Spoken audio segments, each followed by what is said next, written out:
So, yeah, okay, I have to just talk louder. It's recording here, and now we have to record here.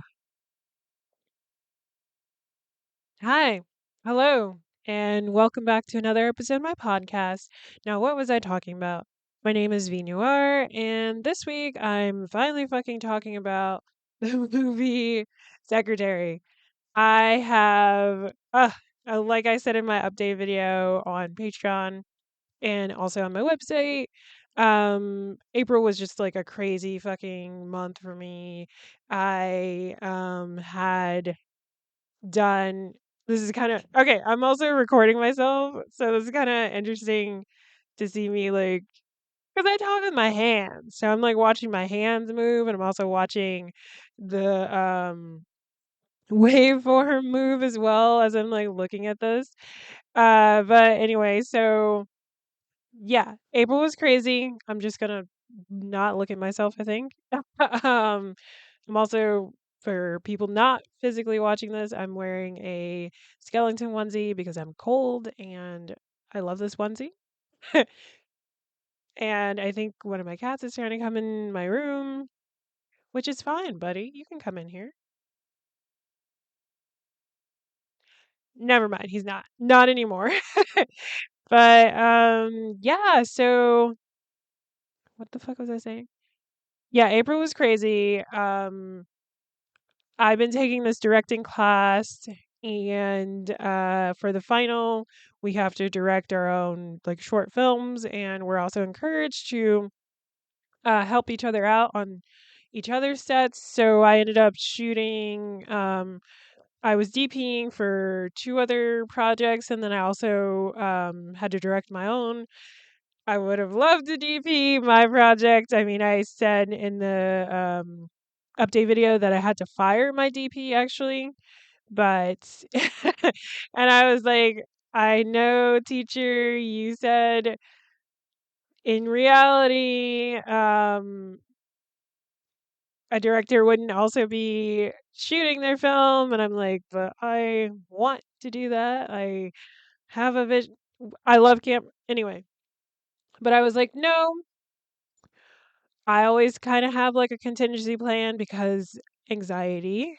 um, so I was like, okay, I have people on set that could potentially take over for camera.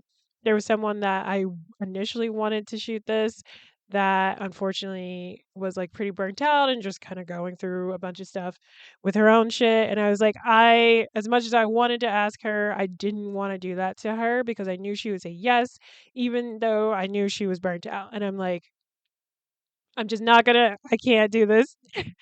But yeah, so um my RSS feed is down. So even though I'm recording this, I'm gonna upload it on YouTube directly. And then when my RSS feed is back up, I will post it, and you can put a old date, so it'll just look like I posted this on the 8th. Yeah, the 8th. I'm like, wow, I'm actually recording this beforehand. Not on a Friday. That's crazy. Honestly, I feel like I want to record on Sundays, but I'm not sure. Not sure. But yeah, I mean, I've in that time, I've watched this movie like 3 or 4 times, maybe more than that, mainly because like, I mean, it's a good movie. Oh, let me not be on my phone. It is a good movie, I enjoyed it a lot, and, my roommate also really liked it too.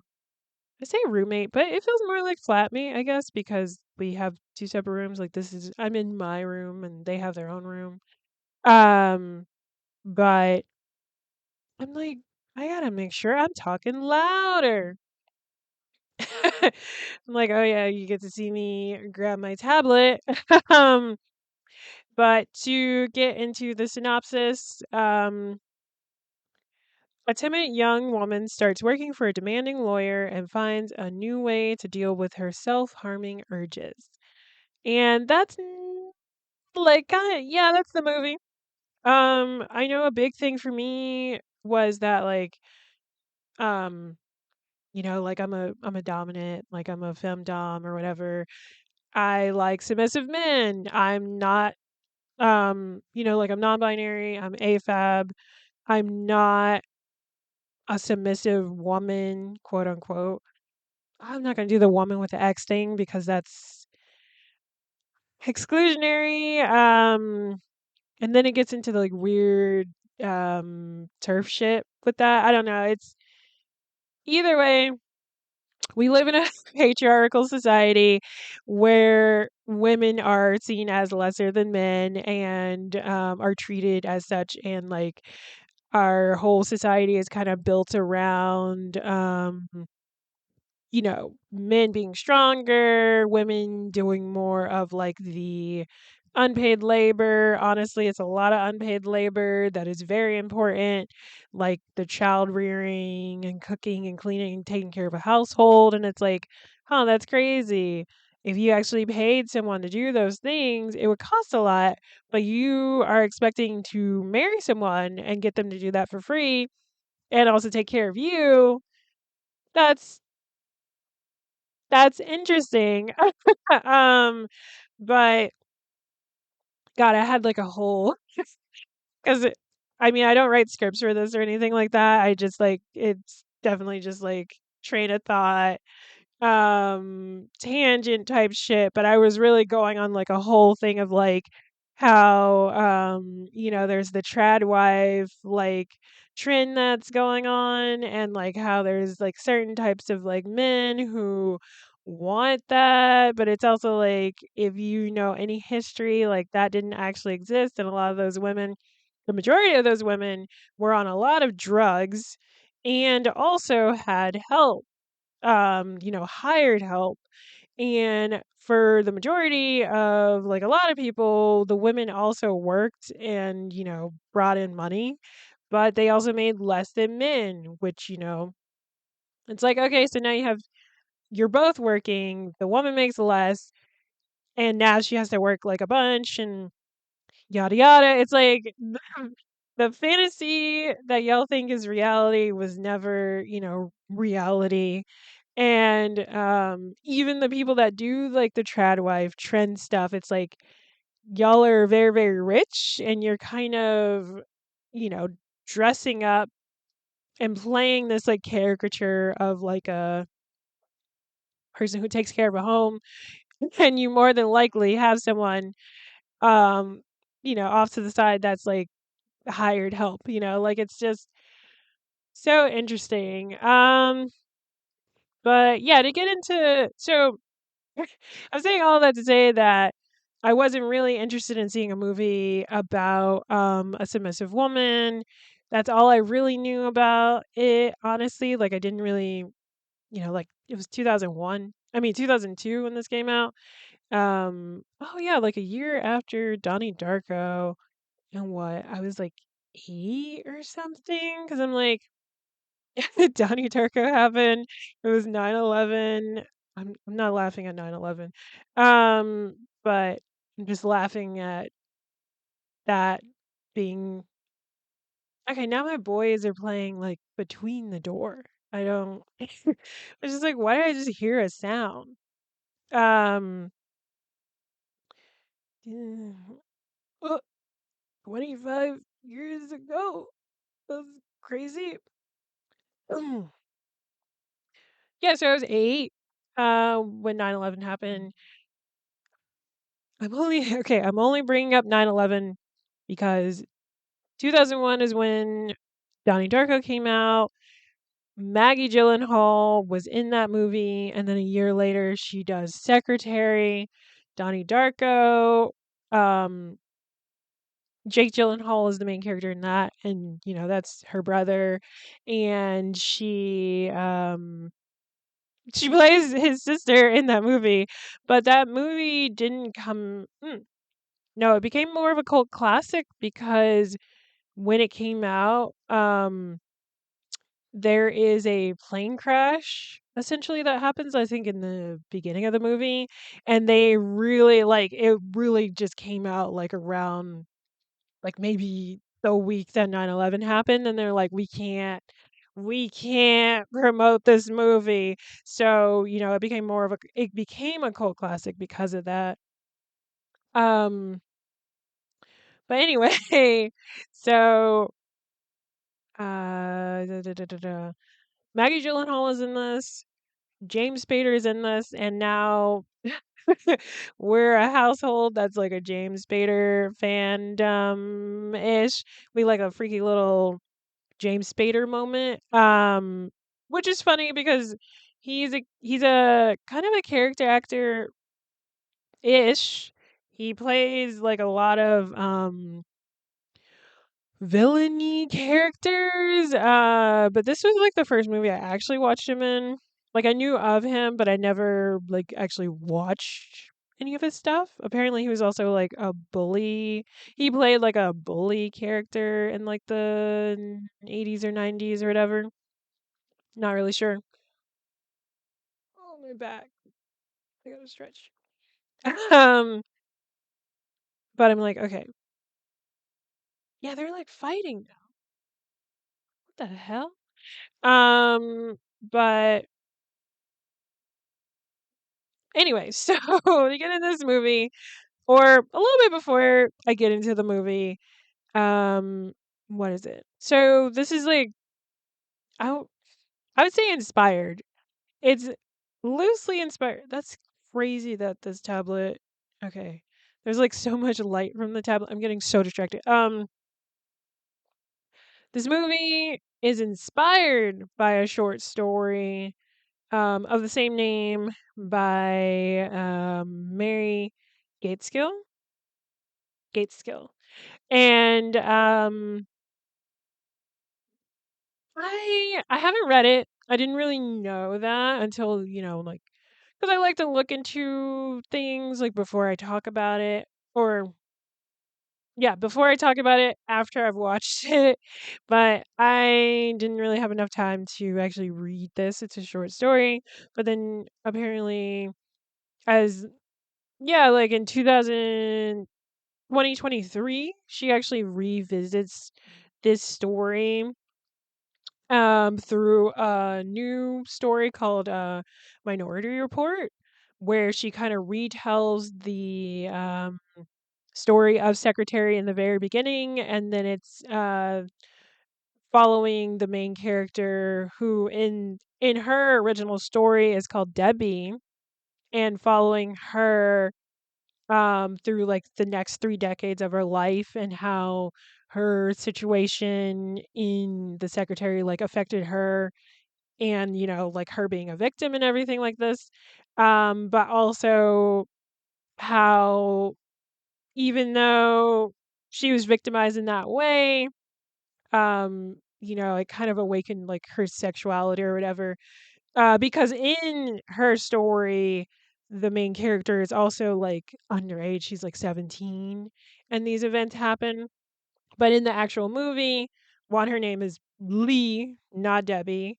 And she's also much older. She's like in her late 20s, I would say. And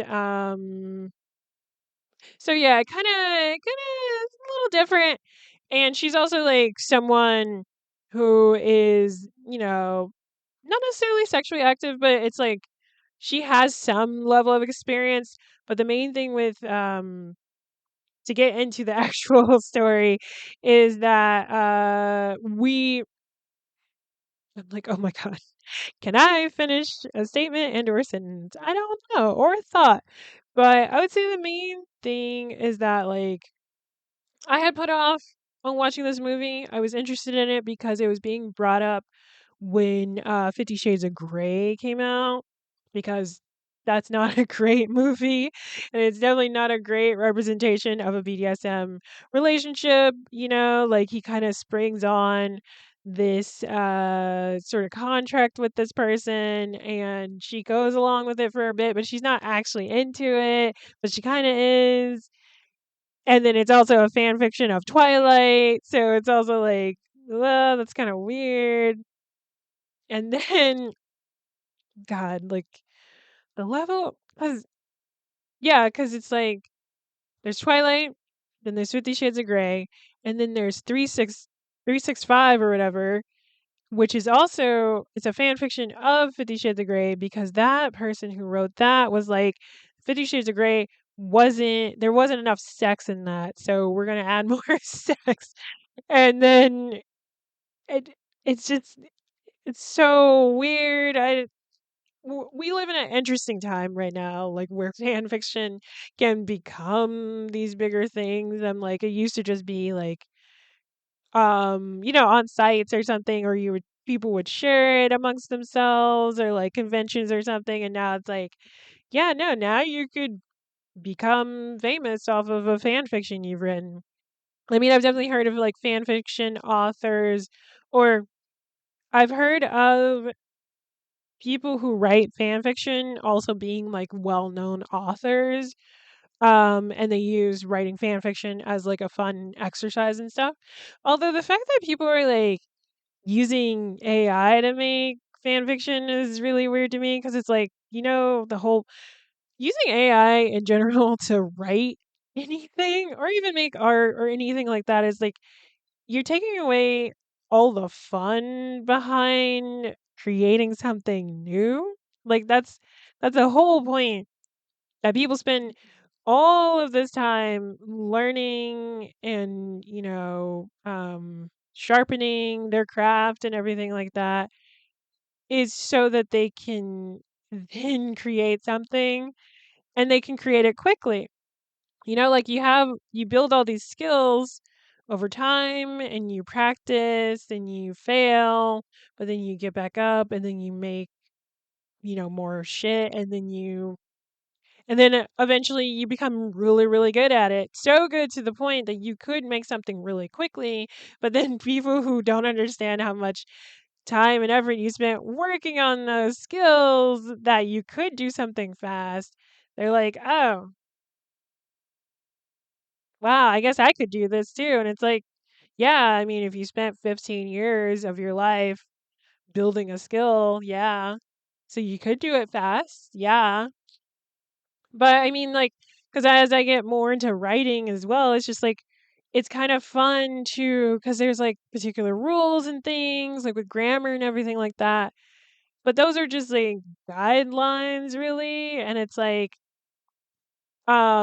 just thinking about like breaking structures and like really challenging a reader to, like really think through things. Like that just seemed like that sounds fun.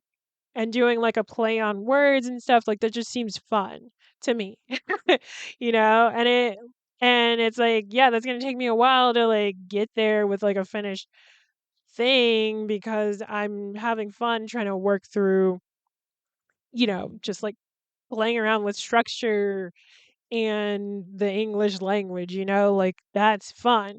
And it's like, why are you trying to get into writing if you don't even like if that's not fun to you? Like what are you doing? Like why are you prompting something to make something for you if you didn't even actually want to do this as a hobby, like if you have no actual interest in it. And it's like, yeah, people are doing it as like a get rich quick thing. And it's like, yeah, because we live in a capitalistic society that is also failing. And, it's hard making money and all that stuff. But it's like, if it's not good, it's not going to sell. So there's also that. Anyway, so to get into the actual movie, because I'm like, all right, we have diverged from it for a while now at this point. So we start off with Lee, who's our main character, played by Maggie Gyllenhaal. She's coming out of a mental institution, and she's been there for a few years, apparently. And she's actually leaving the hospital on the day of her sister's wedding. Anyway, so it's her sister's wedding, and she's there as like a bridesmaid and whatnot. Which was odd to say the least. It kind of gives you a sort of family dynamic, I guess, because it's like the sister's the normal one, who, got married. She's the more sane one, quote unquote, too. And you also see how her parents' dynamic is. And so her dad is someone who had supposedly found sobriety, but he's definitely an alcoholic and is there during the wedding drinking and kind of makes a fool of himself as well and is just disruptive. And so Lee is now back at home with her parents and is dealing with her parents fighting and arguing, and it gets really rough to the point where we see Lee, after her parents are arguing, take out a bunch of these different knives and things, and like some I I forgot what it's called, but basically like a way to sterilize a wound essentially. And so, this is, the film telling us that she's a cutter, and she doesn't result to that, but when it gets really bad, she takes this teapot that was being heated up and she puts it on her inner leg because, she it's like cutting definitely comes from this like lack of control in your life, and this is like a way to have control.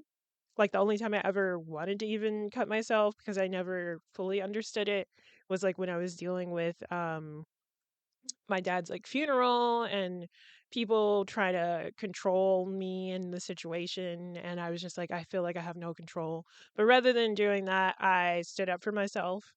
Um and they backed they backed off. But I was like, okay, so I understand that feeling now. And yeah, so she, lacks a certain level of control in her life. Her mom is kind of overbearing. Her dad just fucking leaves actually after he like knocks the mom down and like destroys his like lamp. He just walks off. Don't know where he is. And so she decides that she's going to throw away her cutting kit. She doesn't. She gets it. She picks it back up, but then in the trash she sees a help wanted newspaper ad, and she's like circling different things. And so she decides to go to a typing class and essentially apply for the secretary job. We see her. There's also voiceover. We hear her voiceover throughout the movie as well. But aside from that, we do see her practicing talking through like an interview and stuff. Things that I'm like, she's so like autistic coded, but there's also this level of like that's just essentially what you should do. Like you should practice like smiling in the mirror and things like that, because you'll know for a fact that like your smile is appealing and good, and just practicing and whatnot. So she applies for, well, first off, going back to the typing class, she, aces it. She's like the best in her class. And then she finally applies to the secretary job. As she's there, there's a woman walking out. It's kind of messy and everything like that. She's got like an envelope in her mouth. That's probably a check. And she's just leaving. And then she shows up. Oh my God, there's this woman who works in that office, and I think she's like a paralegal or something, like she's an assistant or something, and I'm like, we barely hear anything from her, and I'm like, but the things she probably knows and has seen because of this man. But I don't think we ever get her name, actually, now that I think about it. Do we? It's whatever. Um she I'm only on Wikipedia in case I forget some of the main plot points. But I feel like I remember everything. I've watched it so many times. But yeah, so she meets Mr. Gray, and here is like one of the other main reasons that this movie was brought up when 50 Shades of Grey came out is because his name is also Mr. Gray. And it's like, ah, ah, they're not the same though. He's so quirked up. And by that I mean it's just like he has such a face, but also there's moments in this where it's like you can see that he is battling his like need to sort of sexualize her and want to be dominant towards her, and also knowing it's not appropriate to do that in a work environment, but it's also like he's a lawyer, so like yeah, you don't do that. But then it's also him like battling this because there's a level of shame to it all as well. And honestly, I feel like this would be a way better film if he was like a switch and she like topped him. I mean, she'd be topping him from the bottom as well, which is, that's also a thing. I'm like, I feel like people, see these labels and think they're like really strict, but it's like, those are just, like guardrails, like you could do whatever the hell you want with a consenting partner, um, as long as there's like basic understanding of what is wanted in the play or the scene or whatever. But I like before I get into that, oh my god, wait. Sorry, let me rewind really quick. But the movie starts off with her in one of those bars that it's literally a bar that you are restrained at by the arms, and she is walking down the hall with it and doing like secretary things while being restricted in that way. So she's like stapling papers with her mouth, like her head in her mouth and stuff. So that scene definitely sets you up for what kind of things we're going to see later on. So now that we have finally got to the part where she is his secretary, he's not necessarily overbearing. Like he doesn't really get into all of that. Like we could tell that um something might have happened. There's something about the red Sharpie markers that he like was tossing away before she walked in and things like that. And so later on, um we see because at first he's like he's not going to do anything at all. And then I'm like trying to oh, I do remember what triggers this. Cuz when she initially gets interviewed, he's like, "Are you married? Are you planning on getting married?" And she's like, "No." Where do you live and all this stuff? And she's like with her parents and all this stuff. I'm like, those are kind of personal questions, first of all. But either way, um, there is this high school like childhood friend guy that shows up in her life. He was there at her sister's wedding and he's kind of interested in her. Her parents and his parents are kind of like trying to hook them up, like matchmaker or whatever. So she goes on a date to this it's like a laundromat, bowling alley, restaurant situation. And he's just like kind of a dork. He's like really not he's not that attractive and he's very awkward, but she's also awkward too, so they match a little bit, I guess. But they're like getting it on or whatever, like they seem to be having a good time.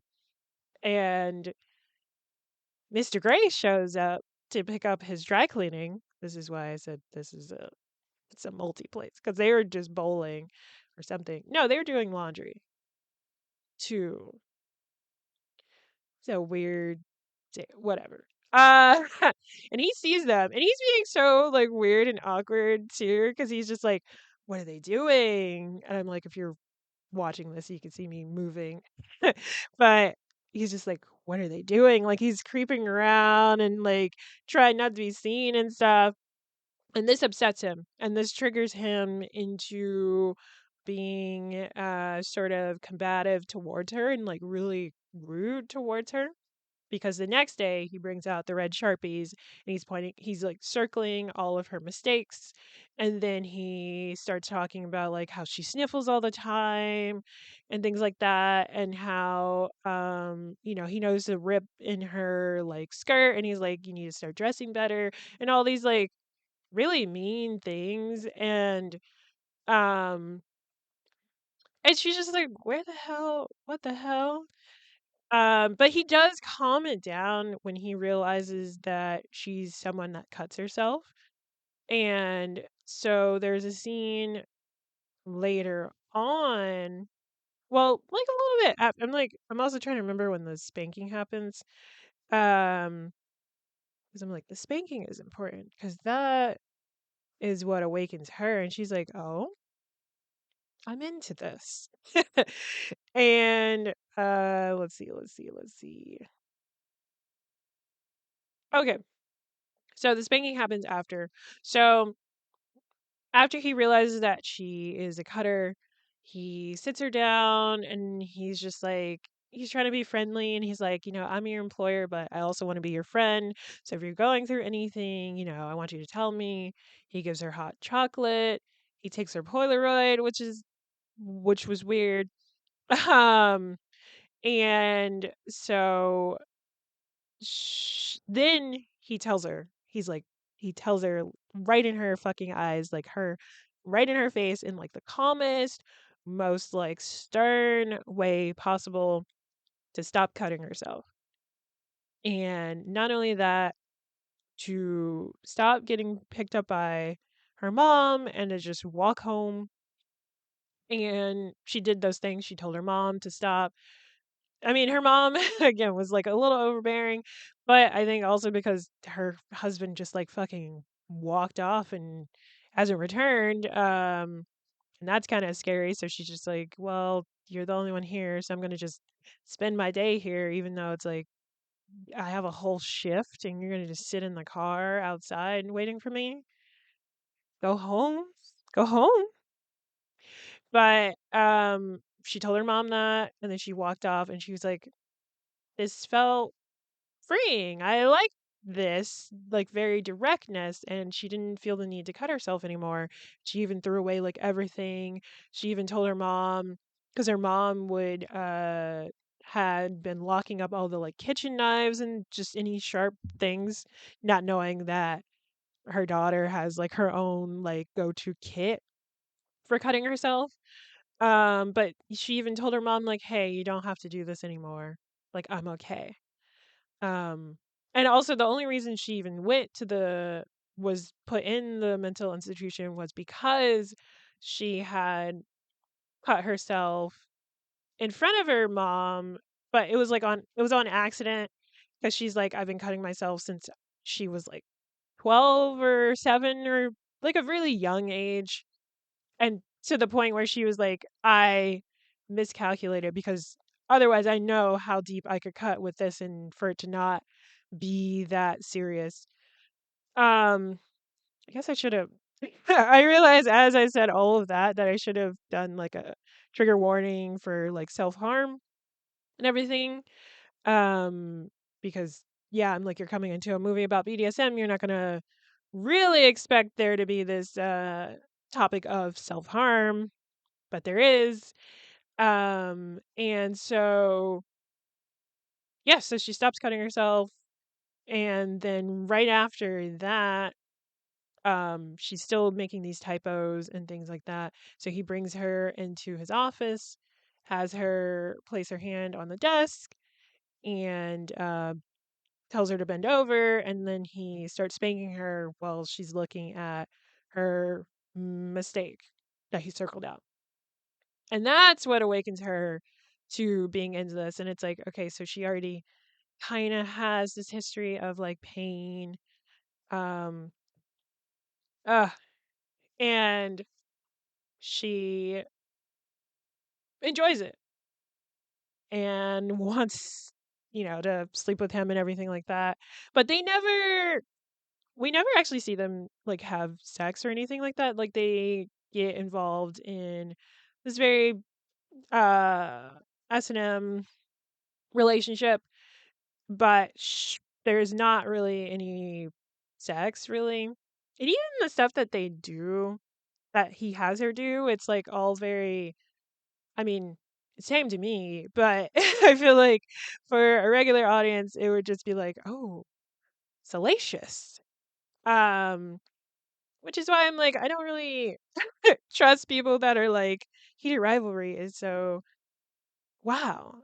Because I'm like, is it, or are you just not used to gay men fucking? I'm like, what is like I don't understand. Like, are they doing more than just, you know, dick in ass? Like what is so, I mean it is like a pivotal moment for Western society to have a, you know, like sort of public display in that way of like television and things. But I'm also like, it is like a HBO show as well, and HBO has always had this like um this reputation of having like sex in their shows. It's supposed to be adult content anyway, but like for entertainment, it's not pornography, of course. Um but it's like it's a paid subscription thing, so they can do what they want. But also I do love that Heated Rivalry is paid for by Canadian taxpayer dollars, and I'm like, wow, if only my government would pay for BEL and Yowie and Yuri and the arts and film and the arts and music programs, and not war and genocide and white supremacy. Anyway, what was I saying? Dun, dun, dun, dun. Dun, dun, dun, dun, dun, dun. But yeah, so she awakens to that, and then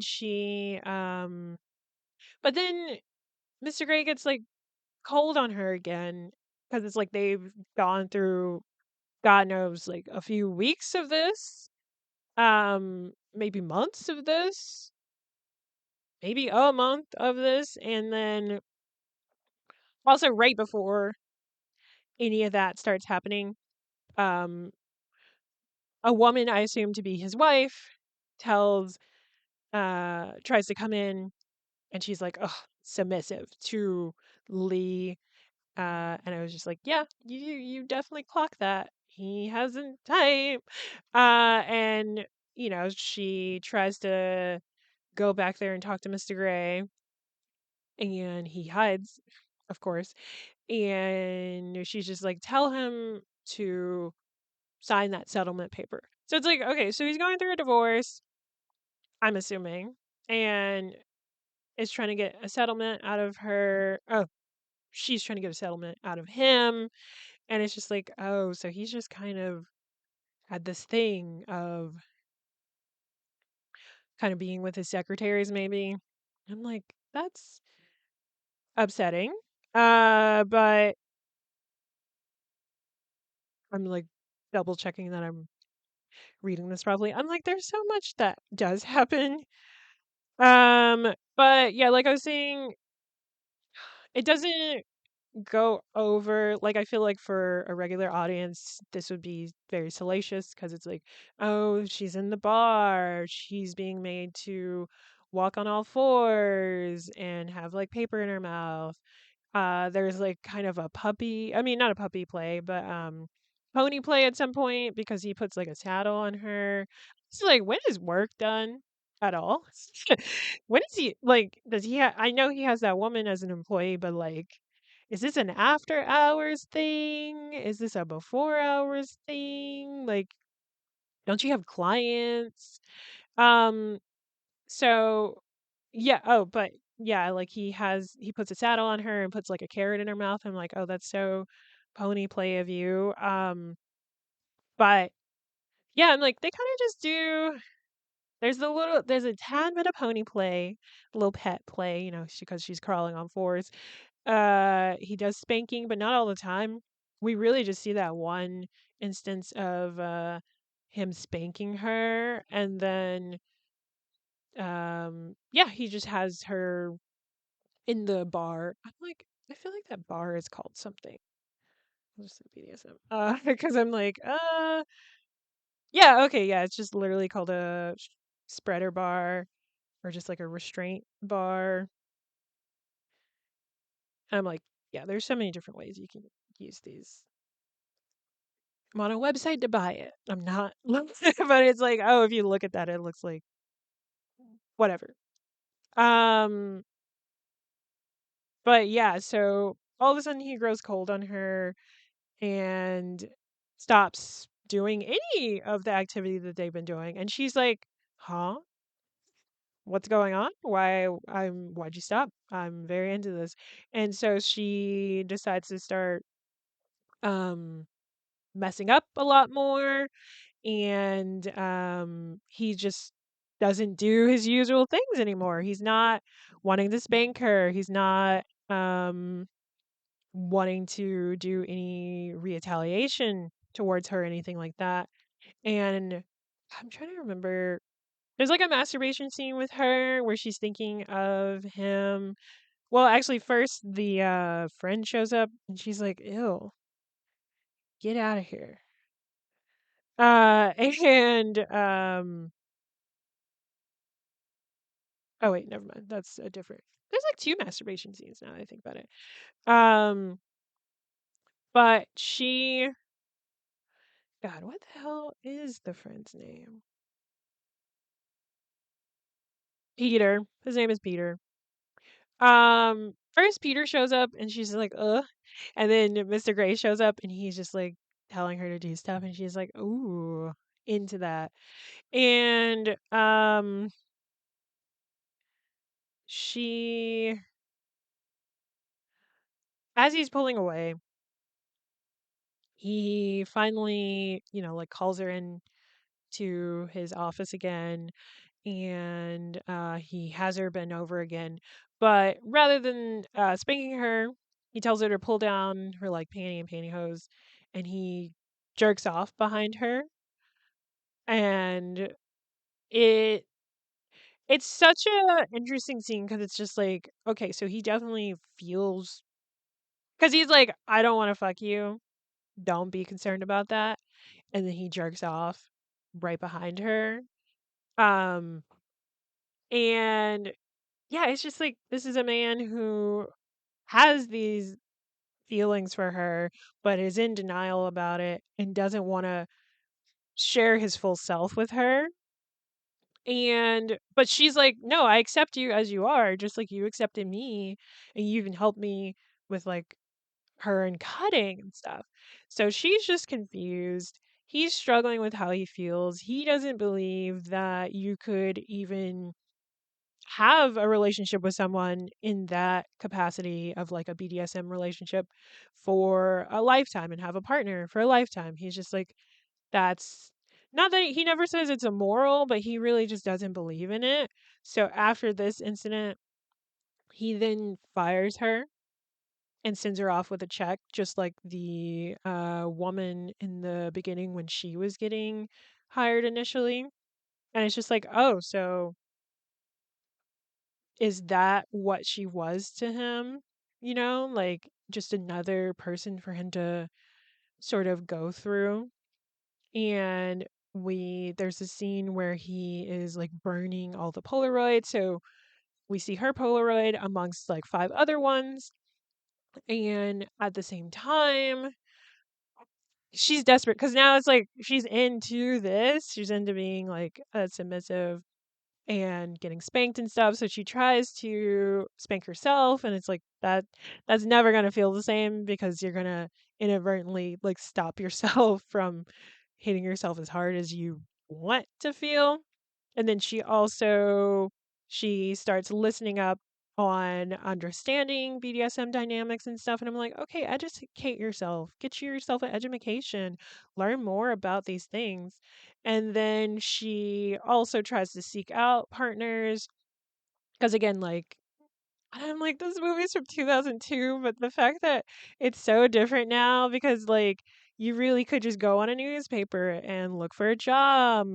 You could put a wanted ad out there for, like, a partner or something. So she's just like, um, going through trying to find a new, like, dominant type, but they all were, like, kind of weird. And it's just like, yeah, that's unfortunately how it goes a lot of the time. I was just like, okay, you're gonna have to, like, shuffle through. But I mean, isn't that dating in general? You kind of have to, like, shuffle through so many people until you find the right, like, person. But it's like she wants Mr. Gray, and he is in denial about all of that. And he also hired a new person, changed the locks and everything, and changed the alarm, so she can't even, like, go in there. And so she kind of gives up on, um, you know, finding a new partner. I forgot about this, but going back a little bit. So after he jerks off, behind her, she goes into the bathroom and masturbates herself, thinking about him and stuff. But again, he, like, fires her out of the shame that he's holding on to and whatnot. And so she kind of gives in. Going back, she kind of gives in and decides to marry Peter, which is so, because I'm like, there's a sex scene with Peter that happens. Like, this is really the only sex we see in the movie, um, is her having sex with Peter. But she's like in the dark. She was trying to get him to spank her, and he was just like, I don't want to hurt you. It's like she wants it consensually. It's different. But he's like a wimp. He's so lame. But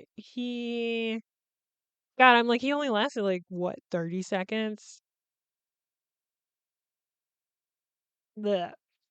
Um, but yeah, so she decides to get married, and while she's getting in the wedding dress, she is just like, fuck this, runs off, goes to Mr. Gray's office, and she's like, I want to be with you. I want to marry you. I want to have what we have forever. And she's like, and he's like, that's not, no. And then he's like, all right, okay. I want you to sit down, hands on the desk, and don't move until I tell you to. And then he leaves. And she's like sitting there for 3 days. And there are people, I'm also like, this is a small ass town. Because at some point in the 3 days, there's like a news people there that are like, now we're now on day 3 of the hunger strike and yada yada. And there's this kind of like thing that happens where we get this montage of people trying to convince her to get up. Oh, I forgot to mention that one of the things when they were more active in their dynamic was he would tell her like what to eat and things. So there was like a scene where she's having dinner with her family and she tells him what is being served. And he's like, okay, you're only going to get 1 scoop of mashed potatoes, 4 peas, and no entree, I think. And like, so during that montage where she's like at the desk, her mom's like, I brought your favorite 4 peas and a scoop of mashed potatoes. And I'm like, no, that's their thing. Um, but yeah, so 3 days. She's there for 3 days. She like ends up pissing herself and everything. And Peter's parents are like, the mom at least is like, you better have that dress washed and dry cleaned when this is over. I'm like, yeah, hopefully. Because, yeah, it's probably kind of gross. But he watches her, like, before at the very beginning, before he gets to the 3 days, he watches her from outside the building because he's a little creep. So he's just like, "Wait, are you gonna get up?" And he tries to call the office phone to see if she'd answer it. She motions to use her mouth to pick it up, and then Peter shows up and tries to get her to stand, and he like physically moves her, and she fights him and gets back to sitting down, and he's just like impressed by this, but he doesn't believe it. He doesn't believe that she is committed to him like she says he is. Not that this is a test, but it kind of does turn into a test of like seeing if she's actually willing and able to do these things. And cuz he doesn't believe it. He's like he doesn't believe he deserves this shit. And I'm like, "Oh, that insecurity." But also it's like, yeah, like a dom isn't going to be as confident and, you know, macho, I guess, 24/7, like there's like sub drop, there's dom drop too, like you have to have aftercare. That was a big thing too. I was like, there's no aftercare in any of what they're doing. But after 3 days, he shows up, has something for her to drink, he picks her up gently, he takes her upstairs, and he bathes her, and there's this level of care and tenderness that he shows towards her that feels so affectionate and like loving. And it was just like, wow, this is a beautiful scene. This is a beautiful conclusion to their relationship as well. And this is the aftercare that was needed. Um and there's this whole thing as well throughout the movie where he is taking care of these like orchids and like plant life in his office. So he kind of is treating her in the same level of like tender that he treats his like plants and stuff. So I thought that was very beautiful. And we do see her like naked at this point, but he's just like caressing her and kissing her all over her body, asking her about all of her scars and everything like that. And she's asking him all of these personal questions as well, and they're able to finally connect on a more personal level and not just on this like BDSM like physical like sexual level. And then they get married finally, and she's like a stay-at-home wife, and their dynamic is fully realized. They had a small wedding. She got tied up to a tree during their honeymoon, and they like fucked on the tree or whatever, and I was like, "Okay. Yes." And okay, there we go. They do have sex, and that's the time they have sex. I was like, "How did I forget about that?" Because it's the end of the movie. And then yeah, we see their domestic life, and he's kind of a neat freak. And she pulls this fucking dead roach out of her pocket to put on the bed just to make him, get a little upset, just to get him to jump into wanting to spank her or whatever. And yeah, it ends with that, with like her on the porch and him going to work. And honestly, yeah, it's like a really cute movie. I felt like there's a thing that happens as well with Maggie Gyllenhaal where she starts off really awkward and really like in herself. And as the movie progresses, she gains more confidence. She's standing taller. She's dressing nicer. Her hair is more done up. And I feel like, being with him gave her this level of confidence that she didn't have before. And she was more in her body. Um, because of this as well. And I really like that. Oh, and then the dad also comes back. So as she during the time when she gets fired, her dad comes back. He checked himself into a hospital. He's going to AA. She's helping him with the sobriety, so that's also a thing that gets resolved as well. The dad comes back. She's helping with the sobriety and things like that. And just in general, I felt like this movie um is very nuanced. Like Lee as a character feels like this fully actualized person. We see her, especially with how Maggie Gyllenhaal acts it. We see her go through these different stages and gain levels of confidence. Mr. Gray, we don't see him change as much, but he does change. And it's like if this was based in reality, he would probably be in jail because he is sexually assaulting people. Um, or at least if he was treating them the same way he treated Lee, it would be sexual assault. Because he does spank her out of nowhere, and it was just like, what? But this movie is a fantasy, and it was made to be where, the two characters end up together. So it's not really